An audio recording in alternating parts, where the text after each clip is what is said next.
बिस्मिल्लाहिर्रहमानिर्रहीम। अस्सलाम वालेकुम तमाम दोस्तों को इल्म सितारे और हम यूट्यूब चैनल में खुश आमदीद कहता हूँ। आज की वीडियो के अंदर मैं आपको बताऊंगा परहेज़ जलाली और जमाली के बारे में। अक्सर मुझसे सवालात होते हैं कि परहेज़ जमाली में किस किस चीज़ का परहेज़ किया जाता है और जमाली में किस किस चीज़ का परहेज़ किया जाता है, और जलाली और जमाली में फ़र्क क्या है, और ये किन किन अमाल के लिए कौन सा परहेज़ किया जाता है। तो ये तमाम डिटेल आज की वीडियो के अंदर मैं आपको दूंगा। तो आपने सिर्फ इतना काम करना है कि इस वीडियो को शुरू से आखिर तक पूरा देखना है, ताकि आपको ये जो दो लवाज़मात हैं, और एक बात मैं और भी आपको बता दूं कि ये दो जो चीज़ें हैं ये बहुत ज़रूरी हैं आमिल के लिए। अगर इन चीज़ों की पाबंदी नहीं की जाती तो 100 में से आपके 90% जो अमाल होंगे वो तकरीबन ज़ाया ही चले जाते हैं। अगर ज़ाया नहीं जाते, कामयाबी मिल भी जाती है तो आपको 100% उसका रिज़ल्ट नहीं मिलेगा, बल्कि उस अमाल में आपको 30 से 40% जो है रिज़ल्ट मिलता है, और बाकी 70 से 60% आपका रिज़ल्ट जो है वो ज़ाया चला जाता है, वो नहीं मिलता आपको। और वजह सिर्फ यही होती है कि आपने उस अमल में परहेज़ नहीं किया होता। तो पहले बात करते हैं हम परहेज़ जलाली की, कि परहेज़ जलाली क्या होता है और इसमें क्या क्या चीज़ें परहेज़ की जाती हैं, आमिल के लिए ज़रूरी हैं। तो सबसे पहले तो मैं आपको ये बता दूं कि परहेज़ जवाली में तर्क हैवानात किया जाता है।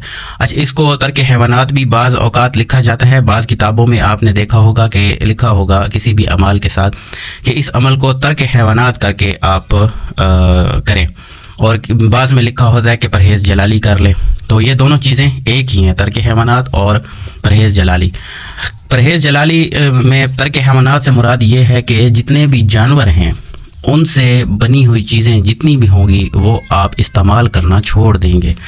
जैसा कि गोश्त है, गोश्त जानवर से हासिल किया जाता है, आप गोश्त नहीं खा सकते, चाहे बड़ा हो छोटा हो, मुर्गी का हो, किसी भी चीज़ का कोई भी गोश्त हो, तो आप वो गोश्त नहीं खा सकते जब तक आप परहेज़ में होंगे। और परहेज़ का तरीका ये है कि कम से कम आप 3 दिन जो है वो पहले ही ये परहेज़ शुरू कर दें तो ज़्यादा बेहतर है। बाज़ लोग ऐसे भी करते हैं कि जिस दिन से अमल शुरू करते हैं उसी दिन से परहेज़ कर लेते हैं, वो भी तरीका ठीक है, लेकिन मैं आपको सजेस्ट यही करूँगा कि कम से कम आप 3 दिन पहले से ही परहेज़ स्टार्ट कर दें, परहेज़ करना शुरू कर दें। तो जितने भी जानवरों से ली हुई अशिया हैं, जैसे कि गोश्त है, आप गोश्त इस्तेमाल नहीं कर सकते। किसी जानवर की खाल का कोई कंबल है, कोई जैकेट है, कुछ भी है, वो आप इस्तेमाल नहीं कर सकते। और इसमें जो है सिला हुआ कपड़ा आप नहीं पहन सकते, वो बाज़ अमाल में होता है और बाज़ में परहेज़ जलाली में नहीं होता। अगर कोई स्पेसिफिक अमल हो जिसमें ये भी साथ लिखा हो कि आप सिला हुआ कपड़ा नहीं पहन सकते, तो फिर आप एहराम जैसी ही हालत में रहेंगे। या किसी अमल में ये भी कहा जाता है कि आप एहराम बांध के ये अमल करें, तो तब उस सूरत में आप सिला हुआ कपड़ा भी नहीं पहन सकते। बाकी कोई भी ऐसा चीज़ जो चमड़े से बनी हो, जितनी भी चीज़ें चमड़े से बनी हुई हैं वो भी आप इस्तेमाल नहीं कर सकते, और गोश्त मैंने आपको बता दिया वो भी आप इस्तेमाल नहीं कर सकते। बाकी कोई ऐसी छुरी, कोई ऐसा चाकू, कोई ऐसा उस्तरा भी इस्तेमाल नहीं कर सकते जिसके दस्ते में किसी भी जानवर का, जैसे हाथी दांत होता है, किसी जानवर के सींग लगा हुआ होता है दस्ते के अंदर, तो वो भी आप इस्तेमाल नहीं कर सकते। इसके अलावा अंडा हो गया, प्याज हो गई, लहसुन हो गया, वो भी आप इस्तेमाल नहीं कर सकते। रेशमी कपड़ा जो है वो भी आप नहीं पहन सकते। चमड़े के जूते भी आप नहीं पहन सकते। मुख्तसर ये कि जितनी भी हैवानात से, जो जानवरों से ली हुई चीज़ें हैं, वो आप कतई तौर पर नहीं पहन सकते।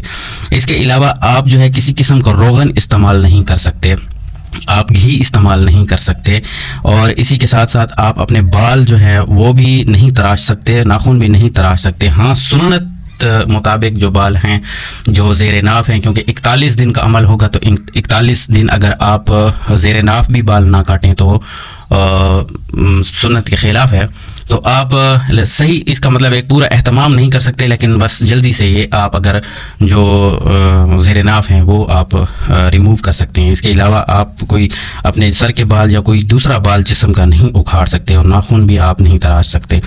इसी तरह जो है परहेज़ जमाली के अंदर जिस कदर भी आपसे मुमकिन हो तो आपने परहेज़ का ही एहतमाम करना है, हर उस चीज़ से जो जानवरों से हासिल हो, और इसके अलावा गुनाहों से आपने बचना होगा। और جھوٹ اکثر میں نے دیکھا ہے، یہ جو جھوٹ کی لعنت ہے نا، یہ جھوٹ کی لعنت انسان کو برباد کر دیتی ہے. اور پرہیز جمالی یہ ہو یا جلالی ہو، اس میں جھوٹ کا آپ بہت پرہیز کریں گے. یہ جھوٹ نہیں بولیں گے. کوئی بھی عمل ہو اگر آپ اس میں جھوٹ بولتے ہیں تو وہ آپ کا عمل جو ہے ضائع چلا جاتا ہے. یہ بات آپ اپنے پلے باندھ لیں.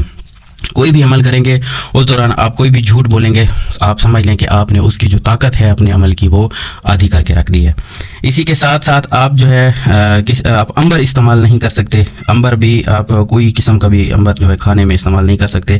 کسی قسم کا آپ پھل بھی استعمال نہیں کر سکتے.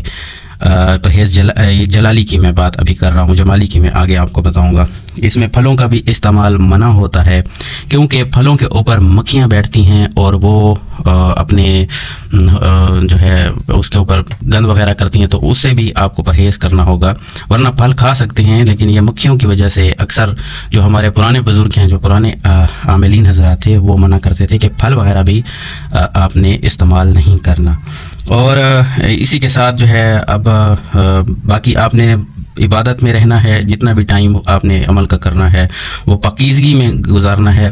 حتیٰ کہ اپنے خیالات کو بھی آپ نے پاک رکھنا ہے. اگر خیالات میں بھی آپ کا کوئی وہم، کوئی وسوسہ یا کوئی خلاف شرع بات آئے گی، اس سے بھی یہ جو عمل کی تاثیر ہوتی ہے وہ خراب ہوتی ہے. اور اس کے علاوہ اگر آپ عمل کے دوران جو کپڑے استعمال کرتے ہیں وہ اگر آپ کے ستارے کے رنگ کے مطابق ہوں تو اور بھی زیادہ سونے کے اوپر سہاگا ہو جاتا ہے، اس سے زیادہ تاثیر بڑھ جاتی ہے. جو بھی آپ کا ستارہ ہے اس رنگ کا اگر آپ لباس پہنیں تو پھر زیادہ بہتر رہ جائے گا. اور اسی کے ساتھ ساتھ آپ نے کسی درخت کو، کسی شاخ کو، کوئی بھی پودا ہو، آپ اس کو توڑ نہیں سکتے، نہ آپ کسی جانور کو مار سکتے ہیں. حتیٰ کہ کوئی پپیلی جو جسے چیونٹی کہتے ہیں، کوئی مکھی وغیرہ کو بھی آپ نہیں مار سکتے. یہ پرہیز جلالی بہت اس کے جو رولز ہیں وہ بہت اسٹرکٹلی اگر آپ فالو کریں گے تبھی یہ پرہیز جلالی ممکن ہے، ورنہ پرہیز جلالی ایک بہت ہی مشکل قسم کا پرہیز ہے. تو اب بات کرتے ہیں ہم پرہیز جمالی کی، کہ پرہیز جمالی میں کیا کیا کیا جاتا ہے. پرہیز جمالی میں صرف اور صرف آپ نے یہ کرنا ہے کہ آپ وہ نہ کریں، گوشت کا استعمال نہ کریں، لہسن کا استعمال نہ کریں، اور جو بدبودار چیزیں ہیں وہ استعمال نہ کریں. اس کے علاوہ آپ کوئی بھی سلا ہوا کپڑا بھی پہن سکتے ہیں، کسی قسم کا بھی ہو. پھل فروٹ بھی کھا سکتے ہیں، اپنے بال بھی تراش سکتے ہیں، ناخن بھی تراش سکتے ہیں. اسی کے ساتھ آپ کسی رنگ کا بھی کپڑا پہن سکتے ہیں. جانوروں کی بنی ہوئی چیزیں بھی استعمال آپ کر سکتے ہیں، اس میں کوئی منع نہیں ہوتا. صرف اس میں گوشت کا خاص خیال رکھا جاتا ہے. آپ کسی جانور کو ذبح نہیں کر سکتے، باقی گوشت وغیرہ نہیں کھا سکتے.